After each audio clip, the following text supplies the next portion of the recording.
আশরাফ আলী থানভী রহমাতুল্লাহ ফরমায় ইমাম সাহেবের 4 রাকাতি নামাজও এরকম 2 রাকাত ইখলাস ওয়ালা হয় আর 2 রাকাত ইখলাস ওয়ালা হয় না, এরকম দৃষ্টান্তও আছে।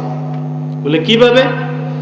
বলে ইমাম সাহেব যখন 4 রাকাতি নামাজ পড়াই রাত যে 2 রাকাত সূরা কেরাত কিছু জোরে পড়া লাগে, 2 রাকাত সূরা কেরাত জোরে পড়া লাগে না এশার নামাজ।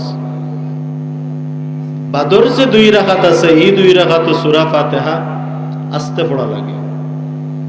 এখন আমি ইমাম সাহেব নামাজ পড়াইলাম, প্রথম 2 রাকাত আলহামদুলিল্লাহি রাব্বিল আলামিন আর রহমানির রহিম মালিক ইয়াউমিদ্দিন ইয়াকা না'বুদু ওয়া ইয়াকা নাস্তাঈন, এইভাবে ধীরে ধীরে ধীরে ধীরে 7 শ্বাসে 7টা আয়াত পড়লাম খুব সুন্দর করিয়া।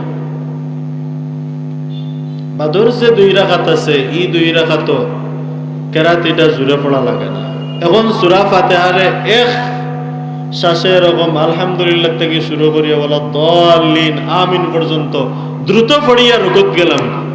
তানভী রহমাতুল্লাহ ফরমান পয়লা 2 রাকাত হইল কি মুসল্লি অগলরে খুশ করার লাগি, মুসল্লি অগলরে হুনাইবার লাগি, আর শেষর 2 রাকাত যেখানে আস্তে আস্তে পড়া হইছে ওটা হইছে আল্লাহর লাগি।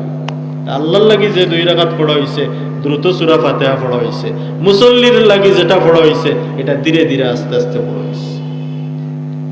তাহলে বেমার আমরার মাঝে আসেনি না নাই? সবরে আল্লাহ তাআলা এই সমস্ত রিয়াত থাকি, লোক দেখানোর থাকি, মানুষ বুঝাইবার লাগি, মানুষ খুশি করবার ইবাদত বন্দেগী থাকি আল্লাহ আমারও হেফাজত করুক, আপনারও হেফাজত।